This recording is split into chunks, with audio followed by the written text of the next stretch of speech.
Aleluia, glória a Deus, glória a Deus. Sim, Deus, mais uma vez a nossa gratidão por esse momento, Senhor. Obrigado, Senhor, por cada vida que o Senhor trouxe até aqui. Obrigado, Senhor, porque hoje nós estamos iniciando um novo tempo, um novo ano. Já foi declarado, já foi profetizado aqui neste lugar, Senhor, exatamente no último dia do ano passado, a qual nós te agradecemos por este ano e colocamos este ano de 2023 diante do Senhor. Pai Celestial, sabemos que o Senhor tem o melhor para nós neste ano de 2023.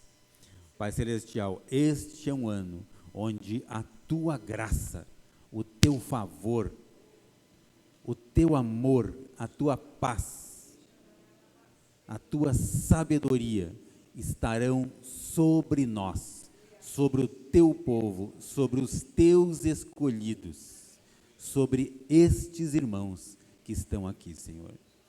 Pai Celestial, obrigado, Senhor, porque nós sabemos que foi o teu amor que nos reuniu aqui nesta noite, Senhor. O teu amor. Infinito amor, excelso amor, a qual nós naturalmente não compreendemos, mas através do teu Espírito Santo, nós recebemos deste amor em nossas vidas. Amém. Glória a Deus, glória a Deus. Vamos aplaudir ao nosso Senhor Jesus mais uma vez? Amém? Aleluia. Muito bem. Os irmãos podem sentar, tomar os seus lugares. Que gostoso, né, queridos, poder estar iniciando um ano maravilhoso, e será, louvando, engrandecendo o nome do Senhor, dando graças ao nosso Deus. Quero, primeiramente, declarar sobre a vida de cada um ano excelente, um ano maravilhoso, um ano de muita graça, graça do Senhor na vida de cada um. Amém? Muito bem. Hoje temos aqui uma presença ilustre, né? O nosso irmão Maurício está conosco novamente, né, Maurício? Maurício, para quem não conhecia o Maurício, ele está conosco já há um tempo, ele tem alguns dons, algumas habilidades, que ele ficou constrangido de praticar hoje, né, Maurício? Né? Mas o Maurício é um ministro de louvor, né, já está conosco um tempo aí. Temos também aqui os seus pais que estão nos visitando hoje, glória a Deus pela sua vida. Temos também alguns visitantes, né, que estão nos visitando pela primeira vez, sejam muito bem-vindos. Como foi falado agora há pouco, queridos, nós estamos passando por um momento precioso em nossa vida, onde o Senhor nos dá,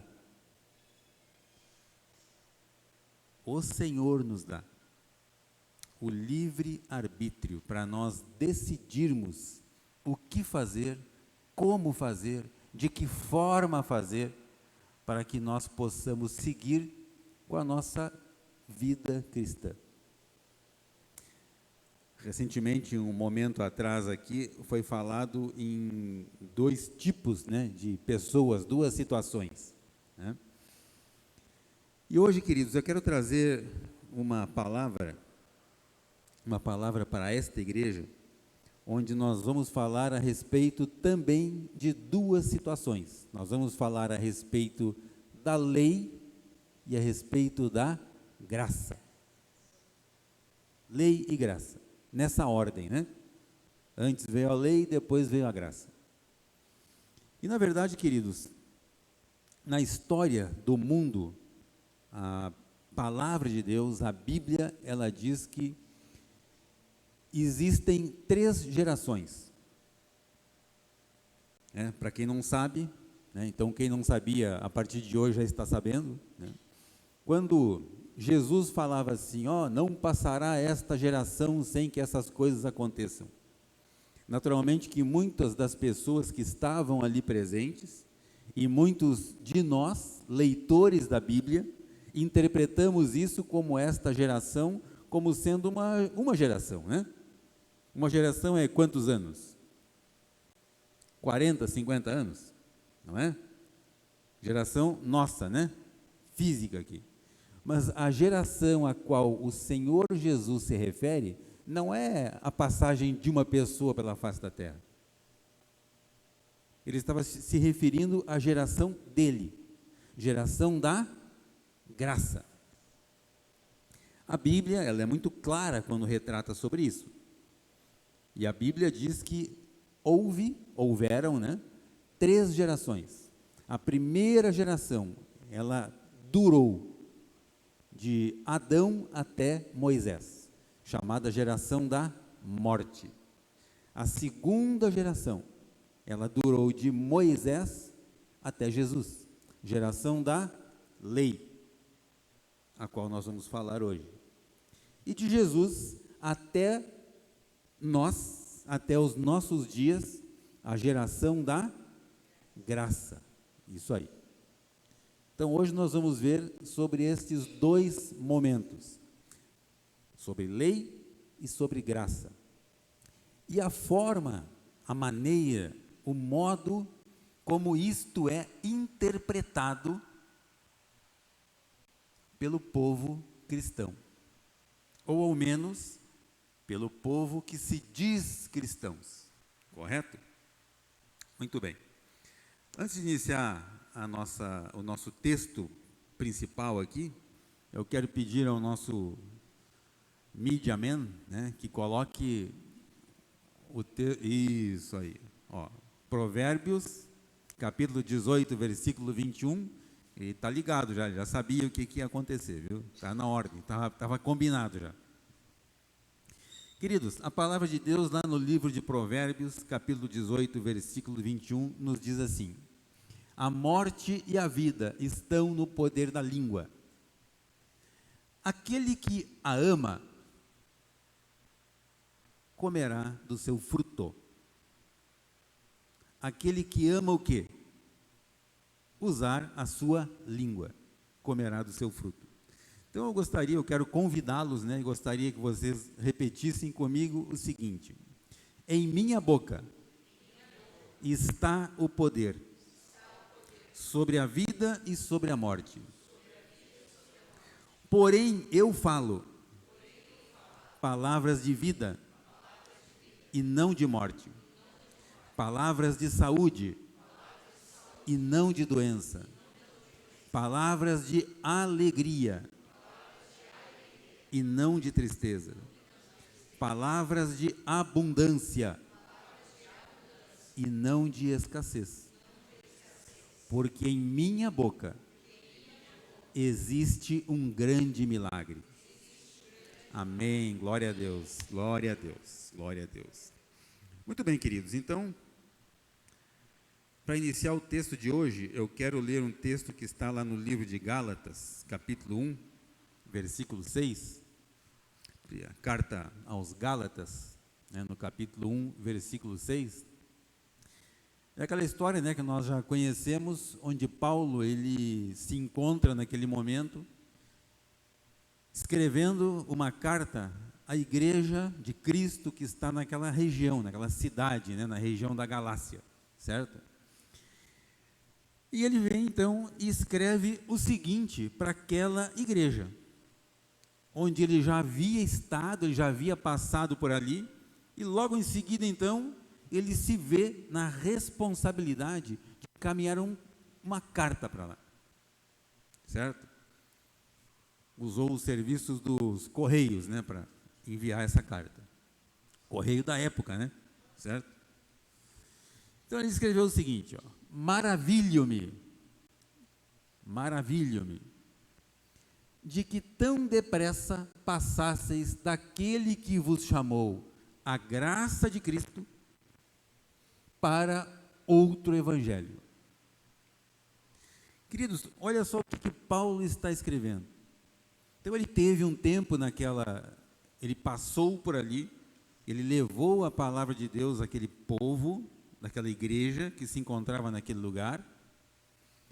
E ele percebeu o seguinte: logo após a saída dele, logo após a passagem dele, ele ficou sabendo que as pessoas daquele lugar estavam trocando o evangelho de Jesus por um outro tipo de evangelho, que não é o evangelho de Jesus. Então eles estavam fazendo uma inversão daquilo que Paulo, guiado pelo Espírito, havia pregado, havia estado com eles, havia orientado aquele povo daquele lugar, certo? Então ele fica espantado, ele fica maravilhado, ele diz: poxa vida, mas como vocês conseguiram fazer isso em tão pouco tempo? Tão pouco tempo se passou, a palavra não diz exatamente o período, mas foi um período curto de tempo, e as pessoas conseguiram então transtornar os ensinamentos que ele havia ensinado e transformaram isso em uma outra coisa que não era o evangelho de Jesus Cristo. Na sequência, vamos ver aqui ainda no capítulo 1, versículos de 10 ao 12, por favor. Gálatas 1, 10 ao 12. Aí ele continua e fala assim: por que persuado eu agora a homens ou a Deus? Ou procuro agradar a homens? Se estivesse ainda agradando aos homens, não seria servo de Cristo. Mas faço-vos saber, irmãos, que o evangelho que por mim foi anunciado não é segundo os homens, porque não o recebi nem aprendi de homem algum, mas pela revelação de Jesus Cristo. Olha só, queridos, que interessante isso. Quando Paulo então se retrata a essa igreja, o que é que ele está dizendo? Ele está dizendo que tudo aquilo que ele transmitiu, ele não fez com intenção de persuadir ninguém. Persuadir é o seguinte, né? A pessoa não quer, não concorda muito com aquilo, mas você usa artifícios, palavras, né? Usa de alguma artimanha, uma técnica, ó, a coisa evoluiu ali, né? Uma técnica, isso, usa de uma técnica. As mulheres usam muito isso, né? Tática, técnica, né? Certo, Moacir? Aliás, essa semana foi uma semana de descobertas, né? Vou fazer um hiato aqui. Nós descobrimos que existe na região aqui, isso é uma mensagem para todos, né? Que existe um X chamado X-calota. E não é calota, aquelas calotinhas assim de aro 13, assim, é uma calota aro 22, assim, um negócio gigante, assim, é o X, né, Moacir? Né? Pois então. Então, fica o recado aí, sabe? Né? Onde que é? Não, depois o Moacir vai dar o endereço ali. Isso. Aliás, o Moacir está careca de saber o endereço. Isso. Né? Então, voltando. Isso é importante também, era importante. Né? Então, queridos, o que Paulo fala a respeito da persuasão? Quando ele levou o evangelho de Cristo, ele não fez isso com intenção de persuadir ninguém, de enganar ninguém, de usar nenhuma técnica, né, humana para isso. Por quê? Porque ele não falava por si mesmo. Ele não estava usando de palavras suas, homem, Paulo, mas ele estava fazendo isto, levando esta palavra, esse evangelho, guiado pelo Espírito Santo. certo? Aí no decorrer desse texto, ele diz o seguinte, que ele como homem, ele foi instruído na lei. Só que ele não fazia, ele não pregava mais segundo a lei, mas segundo a graça de Jesus Cristo. Então ele conseguiu levar essa expressão. Ele conseguiu fazer com que as pessoas entendessem durante um momento que tudo aquilo que ele fazia por amor. Amor ao Senhor Jesus. Correto? Vamos lá, vocês já vão pegar a mensagem aqui. Ainda em Gálatas 1, 15 e 16. Gálatas 1, 15 e 16. Olha só, ele continua, nesta carta. E diz o seguinte: mas quando aprouve a Deus, que desde o ventre de minha mãe me separou, e me chamou pela sua graça, revelar seu Filho em mim, para que não o pregasse entre os gentios. Não consultei carne nem sangue. Queridos, as cartas de Paulo, ou seja, Paulo, ele é o maior escritor das cartas contidas nos evangelhos aqui na palavra de Deus, E quando ele diz que ele foi separado, Deus separou ele no ventre da sua mãe, nos dias de Paulo, isso era uma coisa assim praticamente pouco provável, Até porque Paulo, enquanto Saulo, ele era um homem cumpridor da lei. Ele era um homem que foi ensinado sob o conselho de um dos maiores mestres da época, que era um cidadão chamado Gamaliel, certo? E Paulo, então, tudo aquilo que ele aprendeu, ele praticava e praticava com zelo. Paulo, enquanto Saulo, ele era um perseguidor da igreja. Até aquele momento, que nós conhecemos, que ele teve um encontro com o Espírito Santo, ele ficou cego durante um período ali, foi conduzido, até um determinado local, até o momento então que ele teve os seus olhos abertos.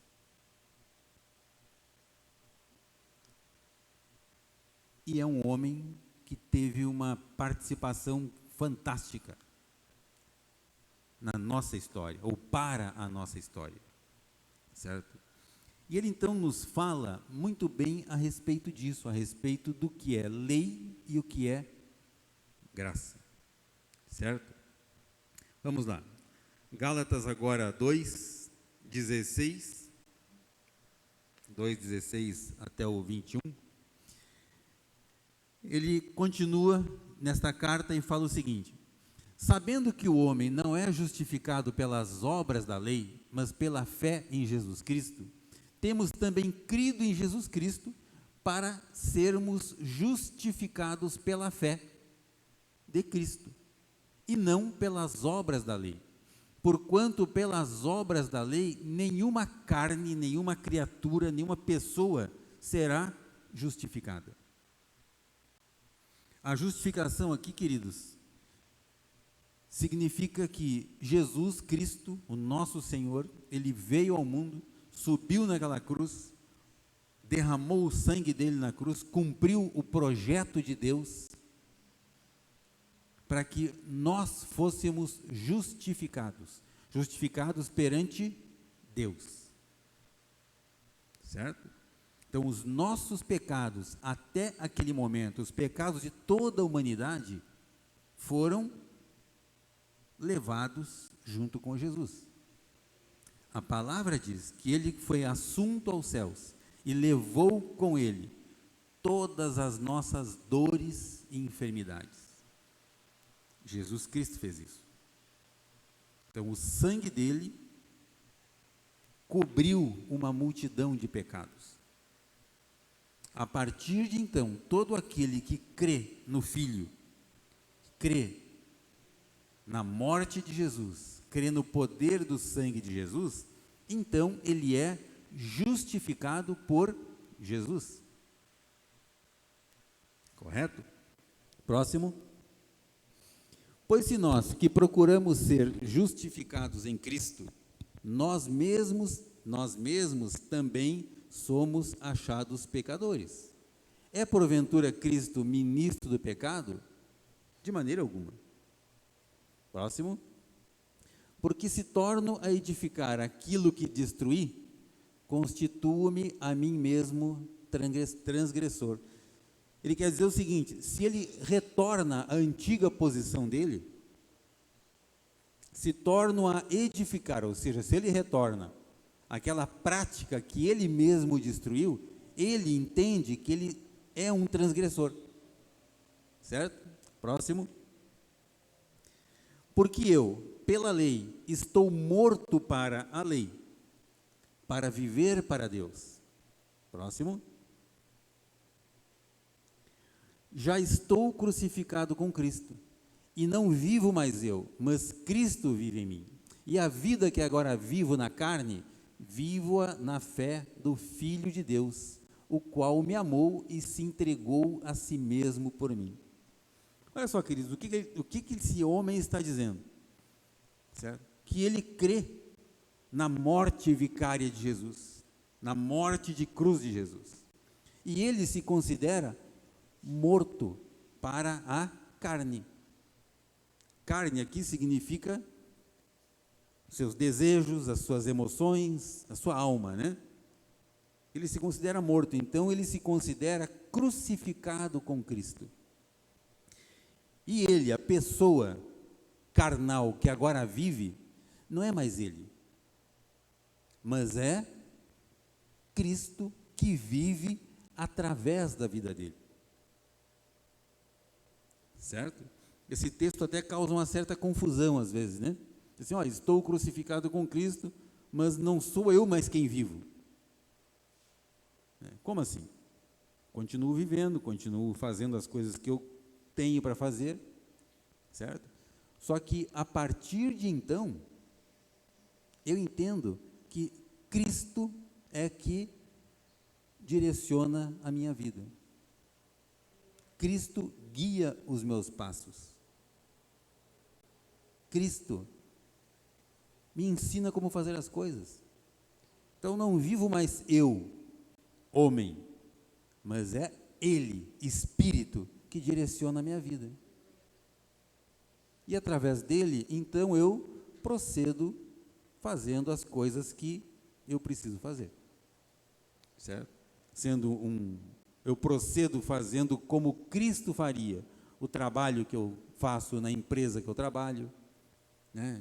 Eu procedo dessa maneira na minha família, com os meus filhos, no meu círculo de amizades, ou seja, no mundo, na sociedade em que nós vivemos. Correto? Próximo. Não aniquilo a graça de Deus. Por quê?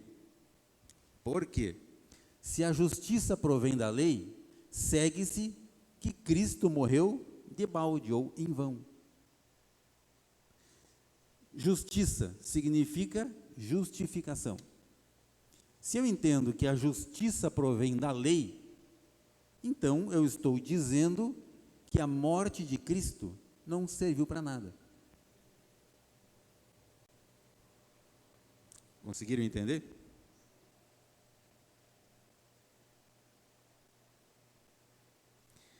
Queridos, quando a palavra diz que Deus amou o mundo de uma tal forma, de uma tal maneira, que deu o seu único filho, seu filho unigênito, para que todo aquele que nele crê não pereça. Perecer é morrer. Morrer de necessidades. Então, para aquele que nele crê, não pereça, mas tenha a vida eterna.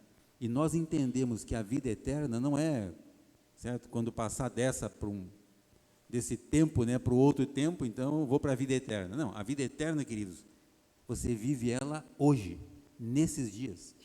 Para isso que o Senhor nos salvou, para que nós vivêssemos nesses dias a vida de Jesus.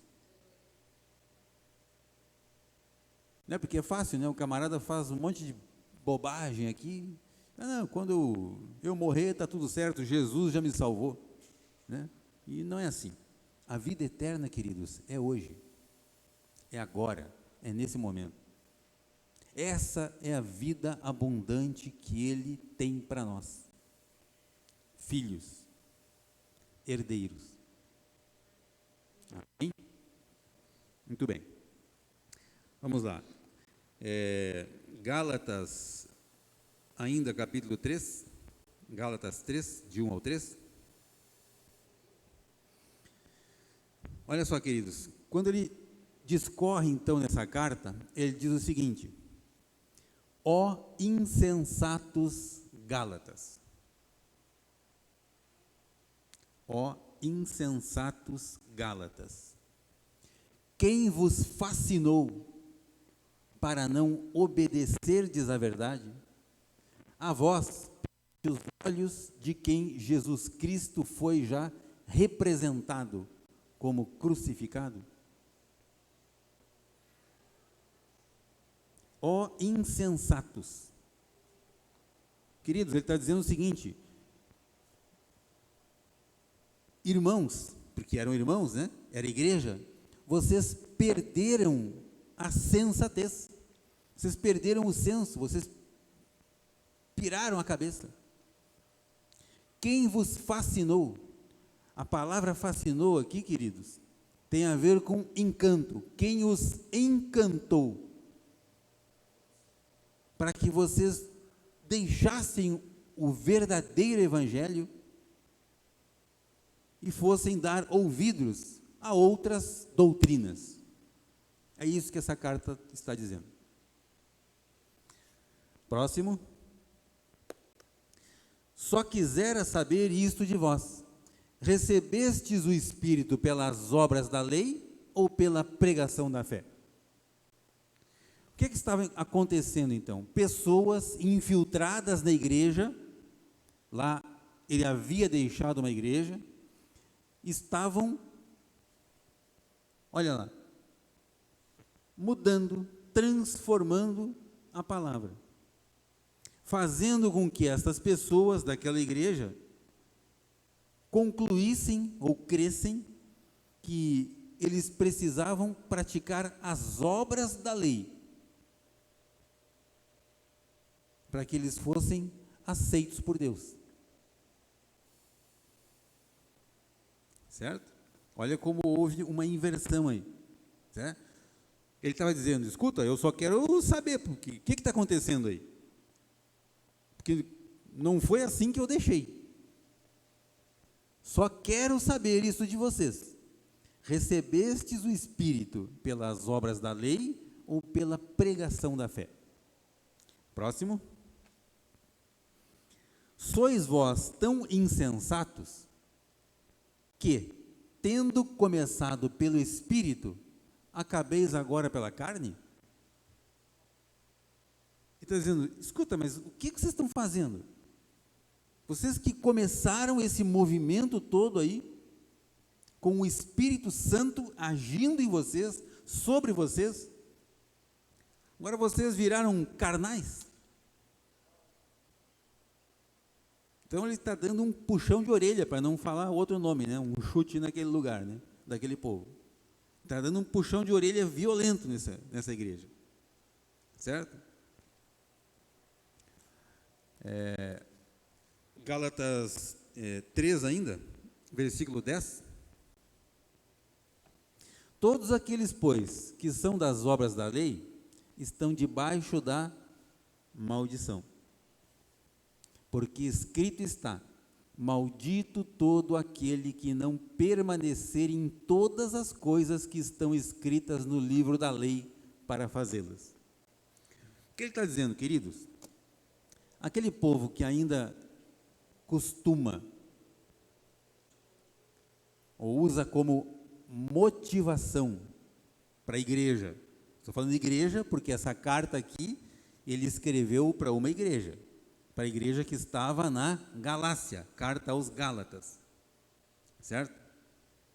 Então ele diz o seguinte, né? Todos vocês que por algum motivo voltaram ou foram orientados a praticar obras da lei, vocês não vão conseguir cumprir a lei.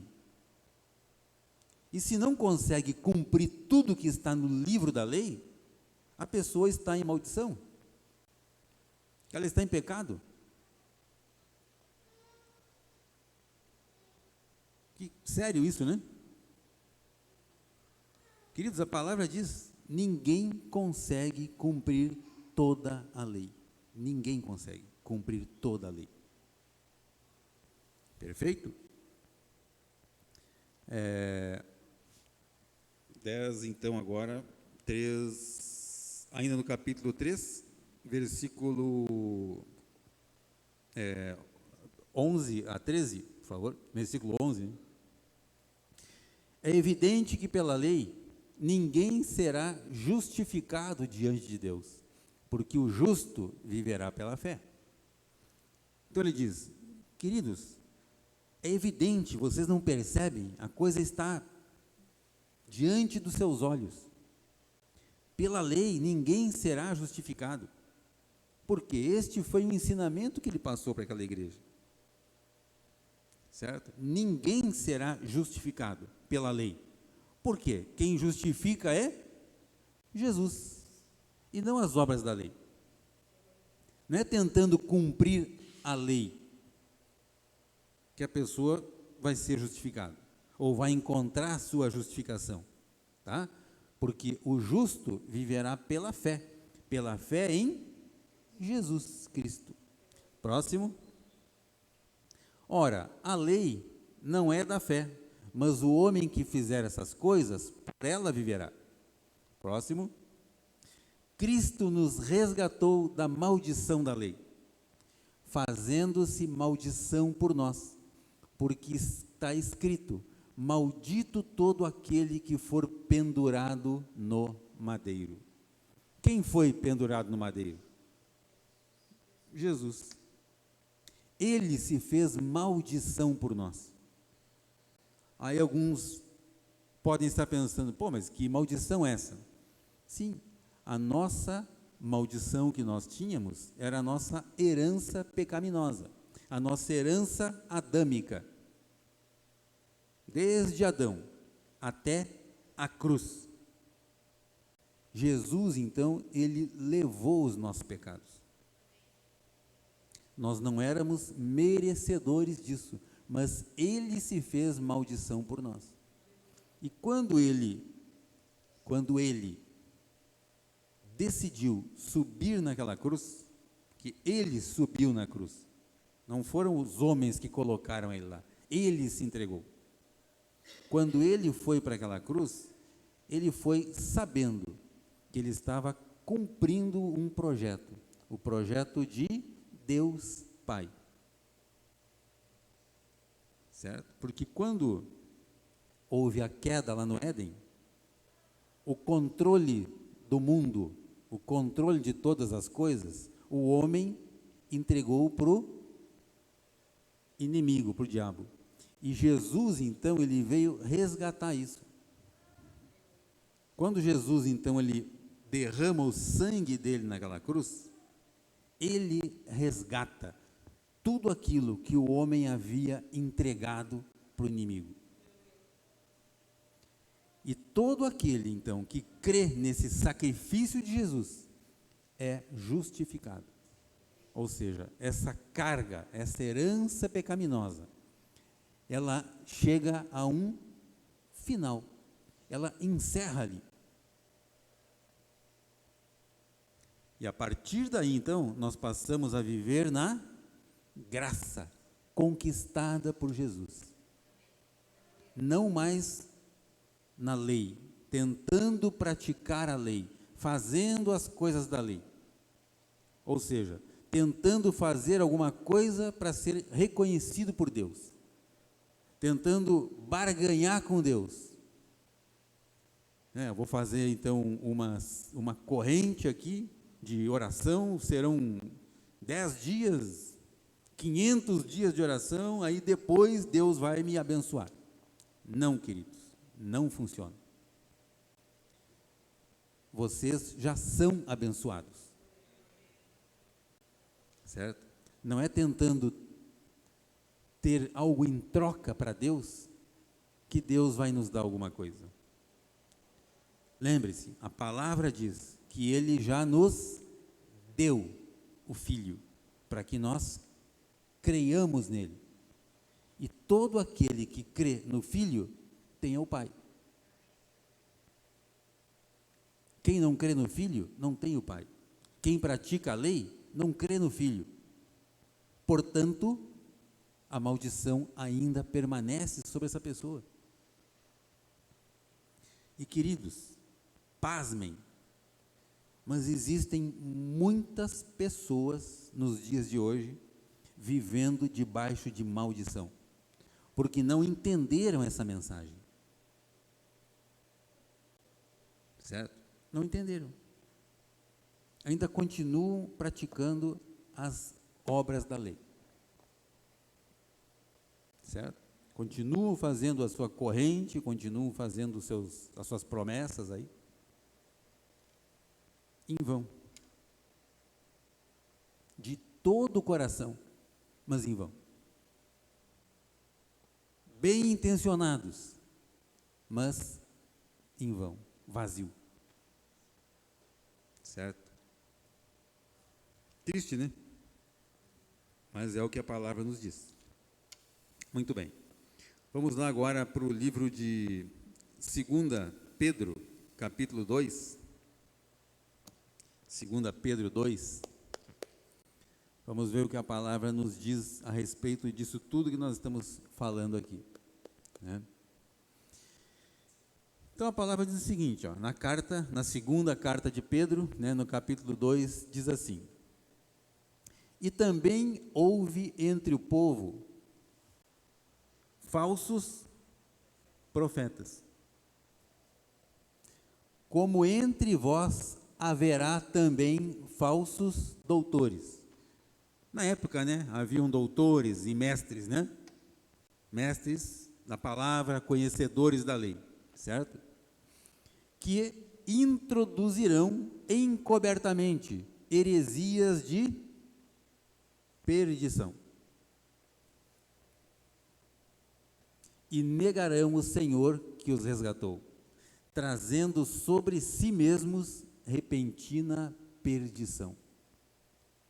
Olha só, querido, isso aqui é um alerta para a igreja, é um alerta para nós, certo? Então Pedro, nessa carta, nessa sua segunda carta, ele nos alerta e fala o seguinte: prestem atenção, fiquem atentos, porque houve entre o povo falsos profetas.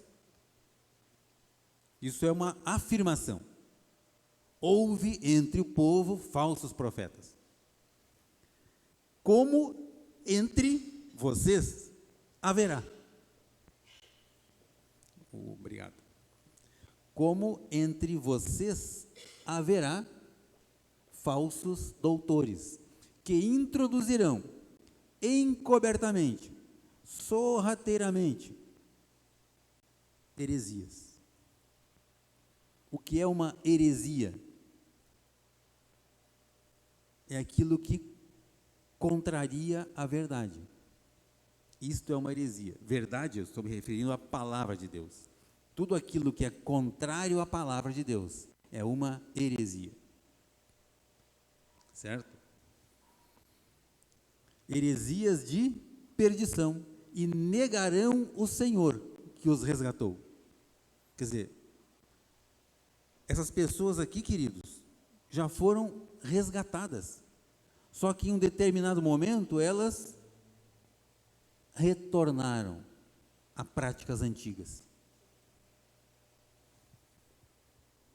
trazendo sobre si mesmos repentina perdição. Próximo. E muitos seguirão as suas dissoluções, pessoas dissolutas, pelos quais será blasfemado o caminho da verdade. Olha só, próximo. E por avareza farão de vós, farão da igreja, negócios. Negócios é o quê? Trocar bênção por valores. Barganhar com Deus, fazer uma troca.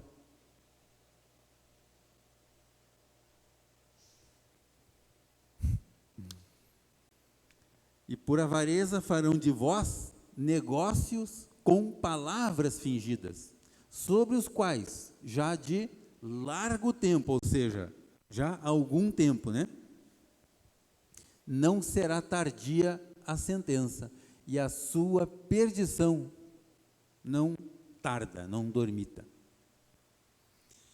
Queridos, é estranho, né, a gente falar a respeito de um assunto como esse hoje, nos dias de hoje, né? E, pô, peraí um pouquinho, mas como assim? Pessoas tentando fazer troca, né? Usando pessoas para fazer troca. E é o que essa carta está dizendo, que isso aconteceu e ainda ia acontecer. Então, isso é um alerta para que nós estejamos vigilantes com aquilo que muitas vezes é pregado, certo?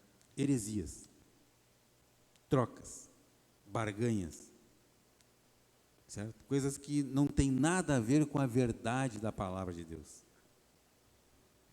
Vamos lá. Ainda no capítulo 3, nessa mesma carta, versículo 4, e dizendo, né, essas pessoas, né, onde está a promessa da sua vinda? Porque desde que os pais dormiram, todas as coisas permanecem como desde o princípio da criação. Olha só, que engano, hein? Que engano, queridos. Vamos lá.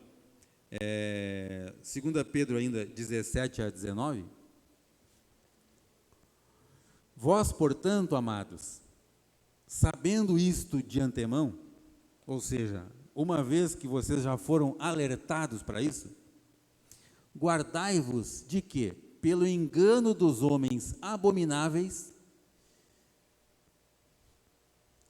queridos, a palavra está dizendo, guardai-vos de que, pelo engano de homens abomináveis,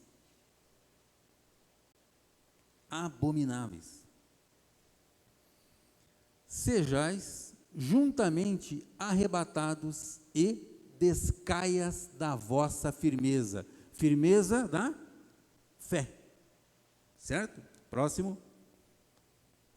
Antes, crescei na graça e conhecimento de nosso Senhor e Salvador Jesus Cristo. A Ele, a Jesus Cristo, seja dada a glória, assim agora, como no dia da eternidade. Amém. Amém. Certo? Queridos, quando ele se refere à igreja e faz esse alerta a pessoas abomináveis, ele está se referindo exatamente a pessoas que usam a palavra de Deus para tentar convencer os outros a fazerem coisas para que eles mesmos tenham proveito disso, certo? Pessoas que usam a palavra de Deus, que convertem o evangelho de Jesus em benefício próprio, certo?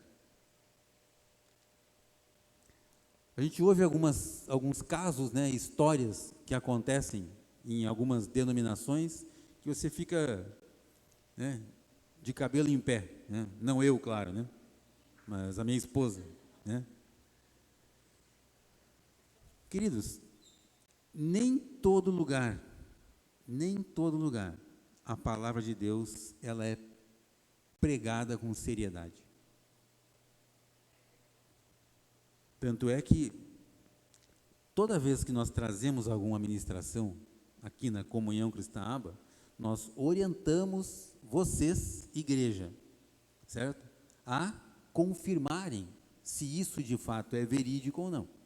Procurem na palavra de Deus. Confiram isso. Certo? Porque não existe outra forma, queridos. A gente, às vezes eu estou, né, na estrada, estou viajando, então você fica ali, né? Às vezes procurando alguma estação ali, de repente, estação de rádio, né? Não estação, procurando estação, não é estação do trem, não, estação de rádio ali, né? E tem uns irmãozinhos queridos, né? Em algumas rádios, aí você fica escutando aquilo e fala, meu Deus, o que essa pessoa está falando? Né? Que coisa. Né? Nada a ver. Certo? Já passou esse tempo. Pessoas que ainda ficam usando a lei para tentar convencer os outros. Jogando maldição sobre a vida, né, dos irmãos. Esquecem, ou de fato não sabem, né, mas vamos considerar que esqueceram, que a graça já foi conquistada. Jesus já conquistou a graça. Eu não preciso fazer por merecer. Ele já fez. E cada vez, queridos, que eu tento fazer alguma coisa para convencer Deus, né, parece que Deus não sabe, Deus não me conhece, né? Então eu preciso fazer alguma coisa para mostrar para Ele, né, que eu sou bonzinho. Aí então Ele vai fazer alguma coisa por mim. Porque se eu não fizer nada para Ele, Ele passa batido e vai abençoar o outro. Então eu tenho que fazer alguma coisa. E não é assim. Jesus já fez tudo. E toda vez, queridos, que eu tento fazer alguma coisa para ser merecedor da graça, eu estou virando as costas para o sacrifício de Jesus. Certo? Terrível. Mas é verdade. Porque isto acontece e acontece muito, queridos. Certo? Vamos lá. 2 Pedro ainda, versículo 17, já vimos, né? 17, 18, 19, por favor. 19.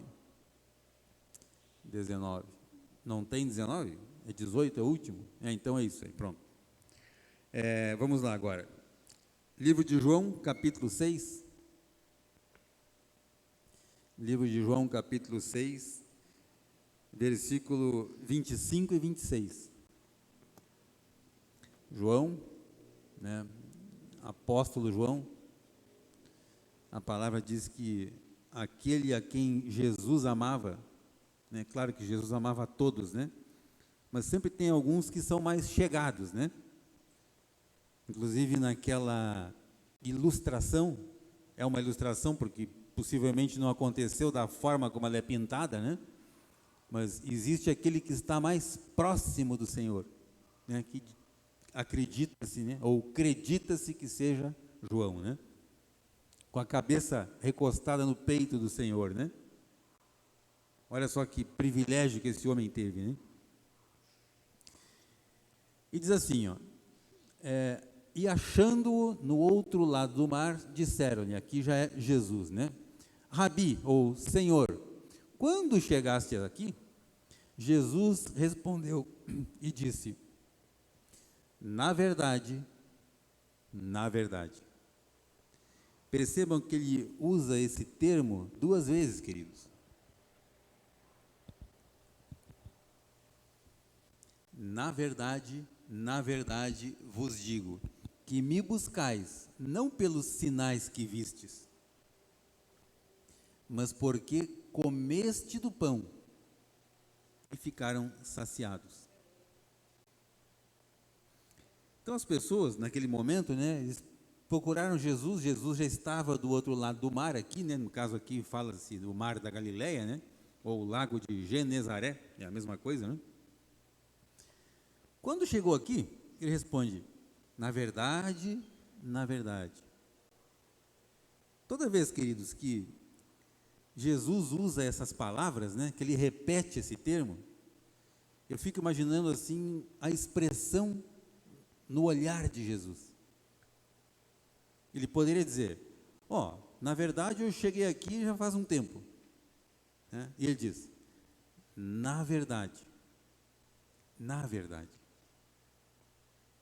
ele está afirmando que ele e o Espírito são um. Ele usa esse termo por 2 vezes. Na verdade. Na verdade.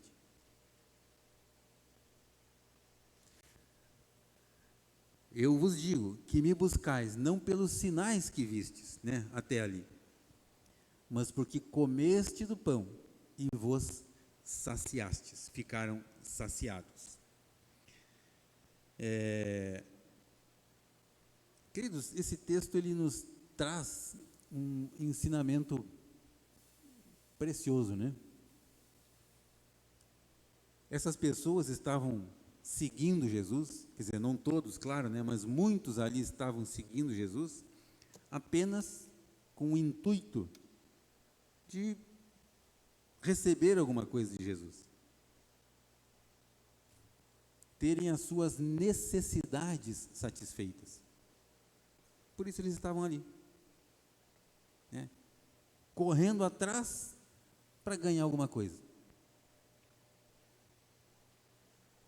Certo? Vamos lá, vamos ver o que aconteceu para frente aqui. Capítulo 6 ainda, versículo 35. E Jesus disse-lhes: eu sou o pão da vida. Aquele que vem a mim não terá fome, e quem crê em mim nunca terá sede. Então, aquele texto anterior que nós lemos, ele falava a respeito de uma multiplicação de pães. Ele falava: vocês comeram o pão e ficaram saciados, agora vocês vêm atrás de mim para ganhar de novo esse pão, né? Aí ele diz: eu sou o pão da vida. Todo aquele que comer do meu pão não terá fome. Todo aquele que se alimentar das minhas palavras não terá fome. Na sequência, vamos ver o que ele continua falando, capítulo 6 ainda, 44 a 51. Ninguém pode vir a mim se o Pai que me enviou não o trouxer. Olha só, ninguém pode vir a mim, Jesus, se o Pai que enviou quem? Ele, Jesus, não o trouxer. E eu o ressuscitarei no último dia. Próximo. Está escrito nos profetas: e serão todos ensinados por Deus. Portanto, todo aquele que do Pai ouviu e aprendeu, este vem a mim.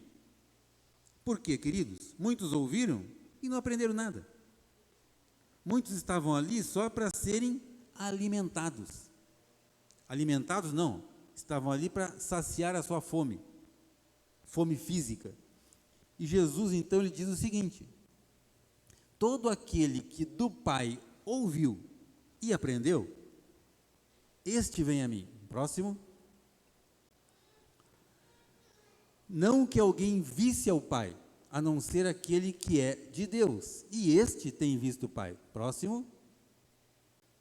Na verdade vos digo que aquele que crê em mim tem a vida eterna. Tem a vida eterna. Hoje, queridos. Próximo. Eu sou o pão da vida.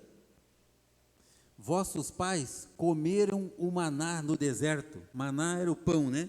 Que eles recebiam. E morreram. Este é o pão que desce do céu, para que o que dele comer não morra. Próximo. Eu sou o pão vivo que desceu do céu. Glória a Deus. Se alguém comer desse pão, viverá para sempre. E o pão que eu der é a minha carne, que eu darei pela vida do mundo, pela vida de vocês, é o que ele está dizendo. Queridos, todas as pessoas que comeram daquele maná, naquele pão no deserto, elas morreram. Física e espiritualmente. Jesus, ele está nos dizendo: eu sou o pão da vida. O pão que dá a vida. Quem comer desse pão, quem comer de mim, jamais morrerá, mas terá a vida eterna. É uma diferença gritante aqui, né? Vamos lá, agora ainda no João 6, versículo 65 a 69, João 6, 65, e dizia: por isso eu vos disse que ninguém pode vir a mim, se por meu Pai não lhe for concedido. Antes ele falava que se meu Pai não o enviou. Agora ele diz: ninguém pode vir a mim, se por meu Pai não lhe for concedido. Então nós vemos aqui, queridos, que existe uma permissão de Deus para que nós estejamos junto dele, Filho, Jesus. Próximo. Desde então, muitos dos seus discípulos tornaram para trás e já não andavam com ele. Então disse Jesus aos 12. É interessante de lembrar, queridos, quando a palavra fala discípulos, não eram apenas 12, né? Mas a Bíblia diz que eram em torno de 70, um pouquinho mais, né? Mas 12 eram aqueles mais chegados de Jesus, certo? Eram aqueles que sentavam com Jesus, que faziam uma rodinha ali com Jesus, né? A roda do mate, certo, seu João, né? 12 eram os mais chegados de Jesus. Tanto é que muitos dos seus discípulos tornaram para trás. E sobraram os 12. Aí Jesus então falou para os 12. Vocês também querem retirar-se? Respondeu-lhe, pois, Simão Pedro: Senhor, para quem iremos nós? Só tu tens as palavras da vida eterna. E nós temos crido e conhecido que tu és o Cristo, o Filho de Deus. Cristo aqui, queridos, significa Salvador. Tu és o Salvador que Deus enviou. Então eles ouviram de Jesus e aprenderam. Nós temos crido e aprendido que tu é o Salvador. E para onde nós iremos? O que nós vamos fazer sem Jesus? O que sobra da vida afastado de Jesus? Qual a direção tomar na vida se o centro, se a centralidade disso não estiver em Jesus, o Salvador? É o que esses homens responderam. Certo? Para onde iremos nós, se nós perdermos a graça que Jesus conquistou? O que será da minha vida se eu me afastar da graça de Deus? conquistada por Jesus. É o que esses homens responderam para ele.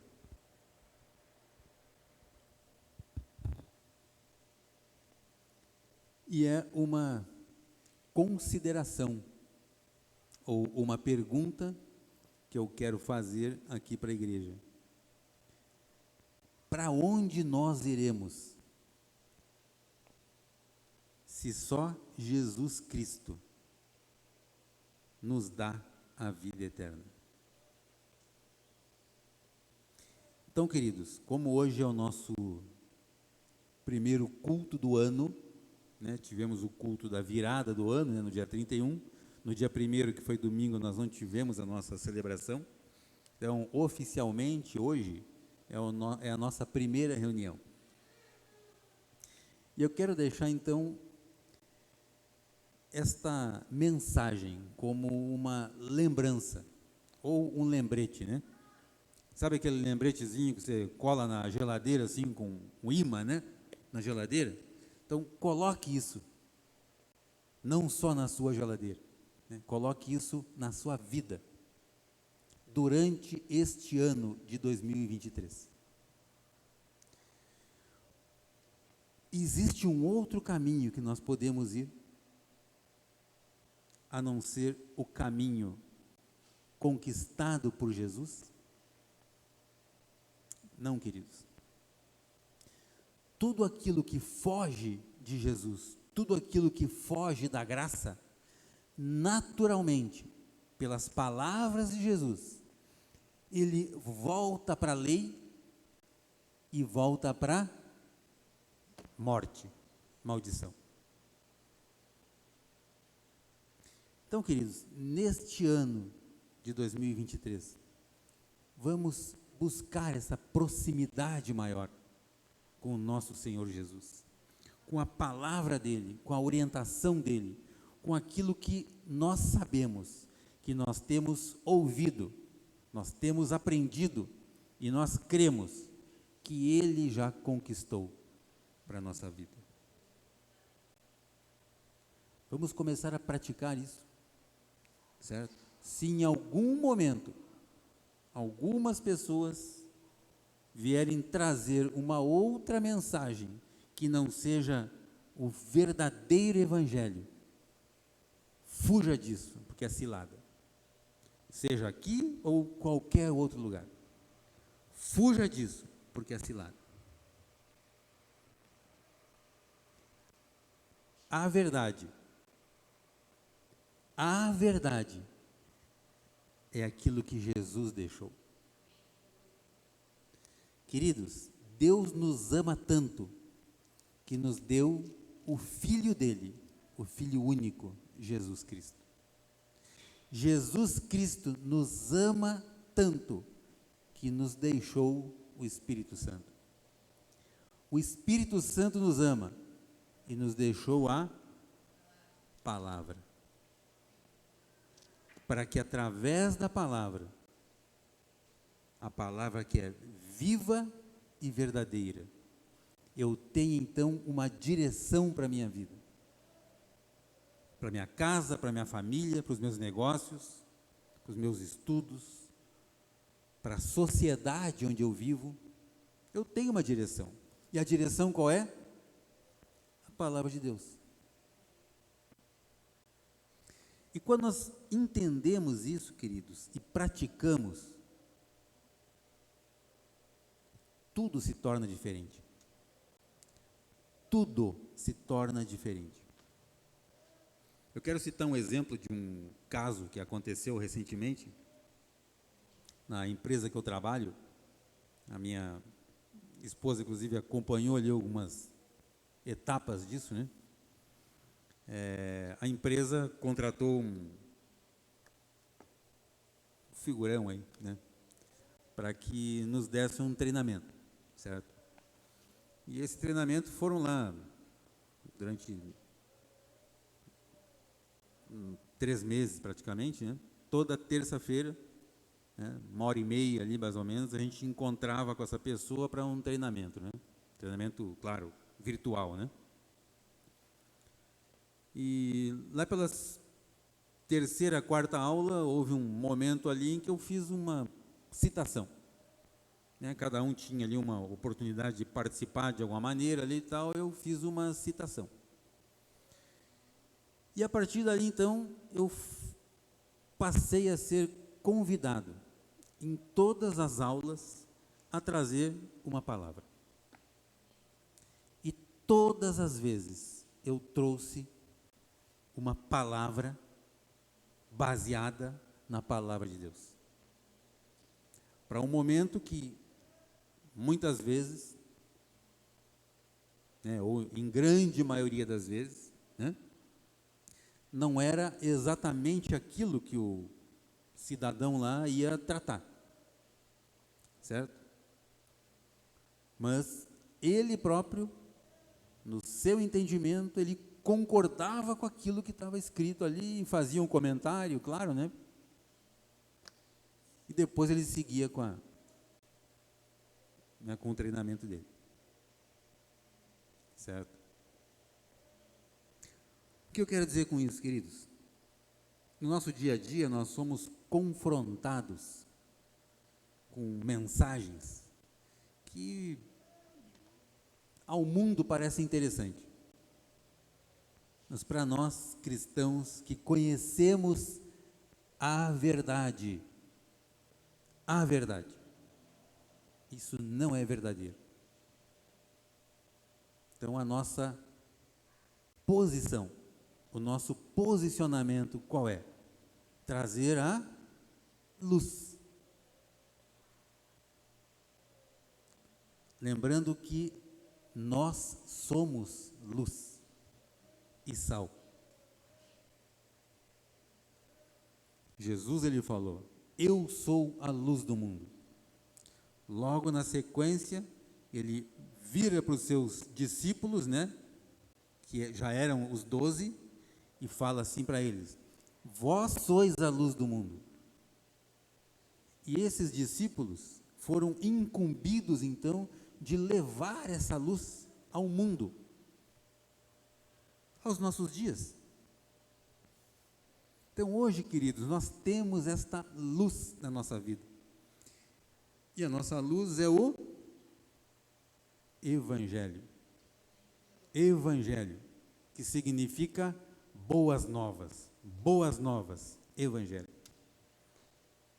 E toda vez, queridos, que nós levamos essas boas novas ao mundo em que nós vivemos, nós percebemos transformação.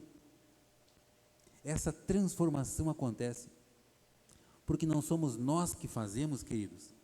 Essa transformação quem faz é o Espírito Santo na vida das pessoas. Certo? Nós somos um instrumento. Nós somos o meio pela qual a verdade se manifesta. E só tem uma forma de manifestar a verdade: declarando a palavra de Deus. Certo? Declarem a palavra, façam citações da palavra de Deus, por onde vocês andarem, por onde vocês forem. Lancem as sementes. E Ele, Deus, é quem dá o crescimento. Só que para isso, queridos, a semente precisa ser lançada.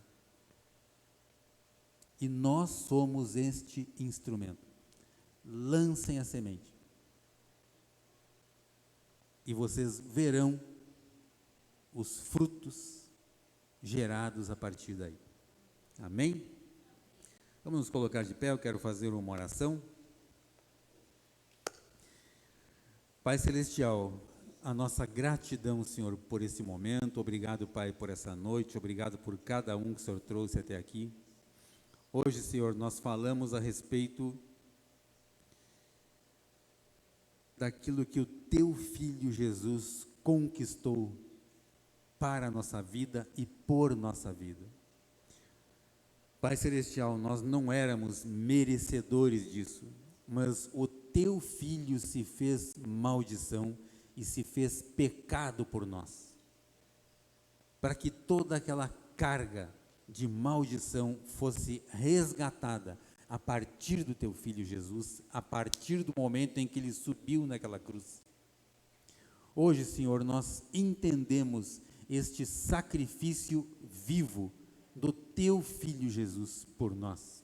Hoje nós entendemos o teu amor por nós, porque o Senhor amou-nos de uma tal maneira que enviou o teu único filho, o teu filho amado, para se fazer pecado por nós. Hoje nós cremos nisso e recebemos isso em nossa vida. Recebemos a justificação, recebemos a graça e recebemos o teu amor por nós. Pai Celestial, que neste ano de 2023, cada um de nós, aqui neste lugar, possamos praticar estas palavras que estão no livro da vida, que é a palavra que o teu Filho nos deixou. Pai Celestial, que cada um de nós possa ser um instrumento, Senhor, que leve, que pratique, que declare a tua palavra, e esta palavra, ela cairá como semente em um solo fértil, e o Senhor dará o crescimento. Pai Celestial, que cada um de nós tenhamos uma semana abençoada, uma semana, Senhor, onde o teu Santo Espírito guia a nossa vida por onde formos, uma semana, Senhor, onde a tua graça, o teu favor e a tua paz são constantes em nossa vida. Em nome de Jesus. Amém, Senhor. Amém.